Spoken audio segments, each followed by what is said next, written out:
বার সাক্ষাৎকারের জন্য আমাদের সঙ্গে রয়েছেন। অভিজিৎ দা, অনেক অনেক শুভেচ্ছা। আপনার এই ভোটের নতুন লড়াই, টেনশন হচ্ছে? নমস্কার। অভিষেক বন্দ্যোপাধ্যায়, টেনশনটা কেন হবে? অভিষেক বন্দ্যোপাধ্যায়ের বিরুদ্ধে কে আপনি? মানে আমি সহজভাবে বলতে গেলে হু আর ইউ, এটা যদি কেউ জিজ্ঞেস করে, আপনি অভিষেক বন্দ্যোপাধ্যায় কোথায়, আপনি কোথায়? এটা আপনাদের মিডিয়ার কাছে, মিডিয়া টাইগার কি আছে ওর? Media tiger Abhishek Bandyopadhyay? অবশ্যই মিডিয়া টাইগার। মিডিয়া টাইগার বলছেন অভিষেক বন্দ্যোপাধ্যায়? অবশ্যই মিডিয়া টাইগার। কি আছে আপনি বলুন? ও যে ডায়মন্ড হারবারে 10 বছর ধরেও যে এখানকার সাংসদ, ও কোনদিন পায়েতে হেঁটেছে ওখানকার ডায়মন্ডে? ওই মাটির গন্ধ জানে? আপনি চেনেন বাতাসের গন্ধ জানে? আপনি ডায়মন্ডকে চেনেন? আমি তো ডায়মন্ডের ভূমিপুত্র। আপনি কোথাকার ছেলে? আমি তো আমতলা টোটাল, ওখানটা আমার বাবার বাড়ি ছিল, আমার পিতামহর বাড়ি ছিল, পিতামহর বাড়ি ছিল। আমি তো ভূমিপুত্র, আমি তো ওর মতো বহিরাগত নয়। তো অভিষেক বন্দ্যোপাধ্যায়কে আপনি পেপার টাইগার বা মিডিয়া টাইগার কেন বলছেন? অবশ্যই পেপার টাইগার। কি আছে আপনি বলুন? ওর কোয়ালিফিকেশান থেকে শুরু করে কোয়ালিফিকেশান, ডেডিকেশন, এক্সপিরিয়েন্স, ওর বাড়ির ফ্যামিলি ব্যাকগ্রাউন্ড সবই দেখুন। কি আছে, কোন দিক দিয়ে এগিয়ে আছে? আপনি কোয়ালিফিকেশান দেখুন, মেয়ার একটা উচ্চ মাধ্যমিক পাস। ও যে অভিষেক বন্দ্যোপাধ্যায় উচ্চ মাধ্যমিক পাস, এটা আপনি বলছেন? আমি বলছি তো, আমি তো কমপ্লেন করেছি ওর নামে ইলেকশন কমিশন। কি কমপ্লেন করেছিলেন? যে ওর যে এই এমবিএটা লেখে না, ওর প্রতিবার এফিডেভিটের সময় যে এমবিএটা লেখে, টোটালি আনরেকগনাইজড ইউনিভার্সিটি থেকে। শাসক দলের হয়ে তিনি সমর্থক হিসেবে কথা বলেন আইনজীবী অর্ক কুমার নাগ। অর্ক, কি মনে হচ্ছে ডায়মন্ড হারবারে? দেখুন, আমার রাজনৈতিক ভাবে আমি ওনাকে মানে অভিজিৎ বাবুকে কি বলবো, অভিনন্দন জানাচ্ছি যে ওনাকে ভারতীয় জনতা পার্টি একটি ক্যান্ডিডেটের টিকিট দিয়েছেন তৃতীয়বারের জন্য। আমার দৃঢ় বিশ্বাস যে উনি নিজের সর্বোচ্চ চেষ্টা করবেন মানুষকে তার বক্তব্য রাখতে, এবং ডায়মন্ড হারবারের মানুষ যথেষ্ট বুদ্ধিমান, তারা জানে যে কাকে ভোট দিতে হবে এবং কি ভোট দিতে হবে, কোথায় গিয়ে ভোট দিতে হবে, এবং তারা এক্স্যাক্টলি সেই ভোটটা দেবে। তা নিয়ে আমার মনে হয় না ওনাকে ব্যক্তিগতভাবে কোনো রকম কোনো কুকথা বলা। আমার মনে হয় শতরূপ ঘোষ যেটা করেছেন সেটা শতরূপ ঘোষের ব্যক্তি রুচি হতে পারে, কিন্তু আমার মনে হয় যে উনি একজন দলের প্রার্থী এবং ওনাকে সম্পূর্ণ সম্মান জানাচ্ছি, অভিনন্দন জানাচ্ছি। আশা করছি গণতান্ত্রিক প্রক্রিয়ায় কোনো রকম অগণতান্ত্রিক ব্যবহারিক ছাড়া রাজনীতিতে তো অঘটন ঘটতে পারে। অভিষেক বন্দ্যোপাধ্যায়ের ক্ষেত্রে কি এই অঘটন ঘটতে পারে? খুব সহজ প্রশ্ন যদি করি। দেখুন, আমার মনে হয় ডায়মন্ড হারবারে সত্যি অঘটন ঘটবে, এবং এইবারে ডায়মন্ড হারবারে যে অঘটনটা ঘটবে সেই অঘটনটাতে একটি রেকর্ড হবে so far as vote percentage is concern, এবং সেটা বিজেপি বোঝেন। আমি আবার বলছি, আমি অভিজিৎ বাবুকে কোনো ব্যক্তি আক্রমণ করতে চাই না, বাকি যে প্রার্থীরা দাঁড়িয়েছেন তাদের কাউকে ব্যক্তি আক্রমণ করছি না। গণতান্ত্রিক ভাবে আপনারা লড়ুন, মানুষ ওখানে নিশ্চয়ই ভোট দেবেন, এবং তাতে যে অঘটন ঘটবে সেই অঘটনটা 4 তারিখে আপনারা দেখতেই পাবেন। ভোট মার্জিনের প্রেক্ষাপটে অঘটন ঘটবে। এবং সত্যি কথা বলতে গেলে ডায়মন্ড হারবারে আমি কোনো ঔদ্ধত্যপূর্ণ কথাও বলতে চাই না, কিন্তু মানুষ ওখানে নিশ্চয়ই সঠিক রায় দেবে, এবং সেই রায় পূর্ব নির্ধারিত বলেই ধারণা, এবং আমার মনে হয় না যে এতে কোনো অবিচল কোনো ঘটনা ঘটবে। আমি আবার বলছি, আমি কোনো ব্যক্তিগত আক্রমণ কাউকে করতে রাজি নই। নরম হলেন আপনারা, মানে সকাল থেকে কেউ অভিজিৎকে খায় না, মাথায় দেয় অভিজিৎ। না, দেখুন, আমি আপনাকে আবার একটা কথা বলছি, আমার ব্যক্তিগত অজ্ঞতার জন্য আমি হয়তো অভিজিৎ বাবুকে চিনিনি। আমার ব্যক্তিগত অজ্ঞতার জন্য হয়তো অভিজিৎ বাবুকে প্রথমবার আমি দেখলাম after his name was declared today. সেটা আমার ব্যক্তিগত অজ্ঞতা। তার সাথে আমি ওনাকে আক্রমণ করে ওনাকে ব্যক্তিগতভাবে কোন রকম কুকথা বলার পক্ষে নই। আমরা তো শতরূপ ঘোষের পার্টিকে সমর্থন করি না, আমরা তো মানুষ মারার রাজনীতিতে বিশ্বাসী নই। সেই জন্য আমার মনে হয় না যে ওনার বিরুদ্ধে এর বেশি কিছু বলার আছে। উনি ভালো করে নির্বাচন লড়ুক, উনি যেন ফ্রি অ্যান্ড ফেয়ার ভাবে নির্বাচন লড়েন, মানুষের পাশে থেকে নির্বাচন লড়েন, এবং নির্বাচনে হার জিত যাই হোক না কেন উনি যেন এটা মাথায় রাখেন যে বাংলার মানুষকে টাইট দিয়ে বাংলার মানুষের পেটে লাথি মেরে কিন্তু রাজনীতি করা সম্ভব নয়। সেটা সব দলকে নিয়ে। শুনেছি উনি নাকি আরএসএস করেন, এবং সেই জন্য আমার ধারণা যে ওনারা প্রিন্সিপালটাকে আগে রাখবেন, এবং আমি ওনাকে আবার বলছি, আমি ওনাকে কোন রকম ব্যক্তি আক্রমণ করতে রাজি নই। উনি বলছেন আরএসএস ভালো, মমতা বন্দ্যোপাধ্যায়ের মতনই বলছেন আরএসএস ভালো, বিজেপি খারাপ, ওইদিকে মানে আরএসএস এর প্রিন্সিপালটাকে। না, আমি তো আরএসএস ভালো খারাপে যাইনি। আমি বললাম শুনেছি উনি নাকি আরএসএস করেন, তাও সত্যি মিথ্যে জানি না।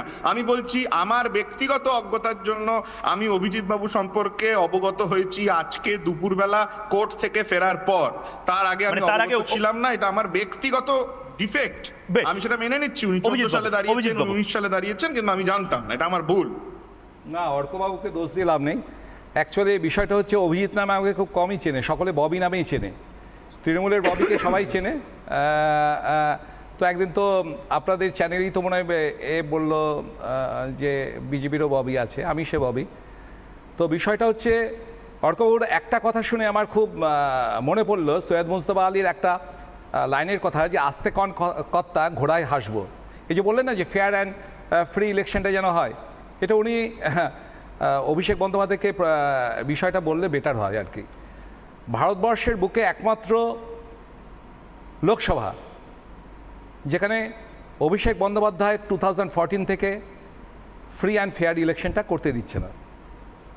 এখানে মানুষের ডেমোক্রেটিক কোনো রাইটসই নেই। আপনি যদি বলেন শুধু বিজেপি, সিপিএম, কংগ্রেস এরা ভোট দিতে পারছে না, তা নয়, এটা বলাটা সম্পূর্ণ মিথ্যা কথা হবে। তৃণমূল কংগ্রেসের লোকেরাও পর্যন্ত ভোট দিতে পারছে না। আপনি যে কোনো জার্নালিস্টকে পাঠিয়ে আপনি ডায়মন্ড হারবারে শুধু তাকে প্রশ্ন করবেন, তাই যে আপনারা তো তৃণমূল কংগ্রেস করতেন, তৃণমূলকে ভোট দিয়ে এসছেন, আচ্ছা আপনারা কি 2018-তে আপনারা কি তৃণমূলকে পঞ্চায়েতে ভোট দিতে পেরেছেন? এটা তাদেরকে জিজ্ঞেস করবেন। যদি 10টা ব্যক্তি এরকম খুঁজে পান 2018 পঞ্চায়েত নির্বাচনে, 2018 পঞ্চায়েত নির্বাচনে তারা তৃণমূলকে ভোট দিয়েছে। বক্তব্য শুনে মনে হচ্ছে যে উনি ইলেকশন কমিশনের উপরে কোনো ভরসা রাখেন না, এটা খুব আশ্চর্য। আমরা কিন্তু 4 জুনে বসে ডায়মন্ড হারবারে কেউ হেরে গেছে তার বক্তব্য শুনছি না। উনি কিন্তু প্রথম থেকেই একটা ন্যারেটিভ তৈরি করছেন যে election commission of India is a failed organisation.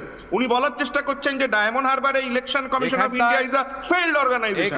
আমি জানি না উনি কেন কথাটা বলছেন, এবং আমার বিশ্বাস যে ইলেকশন কমিশন ফেইল্ড অর্গানাইজেশন নয়, এবং উনি আজকে এখানে বসে নিজের হেরে যাওয়ার কোনো বক্তব্য রাখবেন এটা আমি মনে করি না। তাই প্লিজ এরকম কোনো বক্তব্য রাখবেন না যাতে দেখে মনে হবে যে আপনি হেরে গেছেন তাই বলছেন। অর্কবাবুকে ওনার বলুন যে ওনার কথা হয়ে গেল, তারপর আমি আপনার কথা শুনতে পাচ্ছি, বলুন। আর ইন্টারাপ্ট করবো না, বলুন। আমার স্বভাব নয় ইন্টারাপ্ট করা, বলতে বাধ্য হলাম। আমি যে কথাটা বলছি যে 2018 পশ্চিমবাংলার বুকে একমাত্র লোকসভা যেখানে কোনো পঞ্চায়েত ভোট করতে দেওয়া হয়নি। তৃণমূলের লোকেরা তৃণমূলকে ভোট দিতে পারেনি। কটা মামলা করেছেন হাইকোর্টে? আমি আপনার সঙ্গে ইন্টারাকশন করতে যাইনি, আপনি বলেনি। এবং তার পাশাপাশি রেখা পাত্র, বসিরহাটের প্রার্থী রেখা পাত্র এই মুহূর্তে অভিষেক ব্যানার্জি এখানকার ক্যান্ডিডেট হওয়ার পর তখন থেকে সে এখানে ডায়মন্ড হারবারে মানুষের ডেমোক্রেটিক রাইটসকে হরণ করে নিয়েছে, এবং যার ফলে এবারে যে ভোটটা হবে, দেখুন সকলে বলে নির্বাচন কমিশন, নির্বাচন কমিশন কারা? রাজীব কুমার কি নিজে ওখানে এসে ভোটটা করাবেন নাকি? ওখানে তো ডিএম এর উপর নির্ভর। ডিএম হচ্ছে ডিস্ট্রিক্ট ইলেকশন অফিসার। এই ডিএম যে সুমিত গুপ্তা, ওনার সময় তো এবারে পঞ্চায়েত ইলেকশন হয়েছে ডায়মন্ডে, কোনো ভোট হয়েছে কি? কাউন্টিং করতে দিয়েছে না নমিনেশন হয়েছে? সে একই তো মেশিনারি। কেন এরকম অ্যাবসার্ড অ্যালিগেশন করছেন? আমি আপনার কাছে আসছি, একবার আসছি আপনার কাছে। এই মুহূর্তে রেখা পাত্র, বসিরহাটের প্রার্থী রেখা পাত্র আমাদের সঙ্গে যুক্ত হয়েছেন। আমাদের সঙ্গে রয়েছেন নির্মাল্য মুখার্জি, বিশিষ্ট সাংবাদিক, রয়েছেন শান্তরূপ দে, চিকিৎসক, রয়েছেন ডক্টর শারদত্ত মুখার্জি, চিকিৎসক এবং বিজেপি মুখপাত্র। প্রত্যেককে স্বাগত। রেখা পাত্র, আপনাদের একটা বারবার আপনাদের বিরুদ্ধে একটা প্রচার চালানো হচ্ছে। এতদিন ধরে আপনার বিরুদ্ধে এটা ছিল, এখন নবতম সংযোজন ডায়মন্ড হারবারে বিজেপির যিনি প্রার্থী অভিজিৎ দাস ববি। যে অভিজিৎ দাস ববি কে? একে তো চিনি না। রেখা পাত্রকে একে তো চিনি না। রেখা পাত্র মিথ্যা কথা বলেছে, রেখা পাত্র মুখ ঢেকে বিভিন্ন মিথ্যা মামলা করেছে, এই বোতল নিয়ে বসে আছে, সিগারেট ধরিয়েছে, এই করেছে ওই করেছে।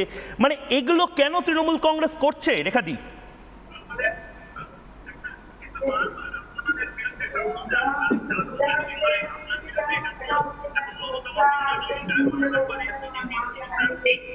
তৃণমূলের অত্যাচারে নিজে পঙ্গ হতে চলেছিলেন। এই রেখা পাত্র আজকে নির্যাতিত, এই রেখা পাত্র উপরে যে নির্যাতন হয়েছে সেটা কিন্তু তৃণমূলের মানে তৃণমূল থেকে দেখছে না, সেটা কিন্তু মুখ্যমন্ত্রী দেখছে না। কোনটা দেখছে? যে এরা কে? এই রেখা পাত্র, এই ববি, এরা কে? আসলে এরা কে? এরা নির্যাতিত, এরা নির্যাতিত। ওই জন্য এদের প্রাপ্য জায়গাটা বিজেপি বুঝিয়ে দিয়েছে। টিএমসি থেকে একটু সাহায্য করেনি, যেটা বিজেপি করেছে সেটা টিএমসি থেকে করেনি। ওনাদের এতদিন ধরে ভোট লুট করে এসেছিল, চুরি করে এসেছিল। এখন বুঝতে পেরেছে স্বাধীনভাবে বাঁচার সময় এসে গেছে, মানুষ স্বাধীনতা ফিরে পেতে চলেছে, এই জন্য ওনাদের গা জ্বালা করছে। এই জন্য ওনারা বারবার একই কথা বলে যাচ্ছেন। এখন এই রেখা পাত্রকে, এই অভিজিৎ দাকে, আচ্ছা এই মানুষগুলোর সাথে যে অত্যাচার হচ্ছে সেটা কি একবারও দেখছে মানুষ? ওনারা তো সেটা দেখছেন না, ওনারা দেখারই প্রয়োজন মনে করছেন না।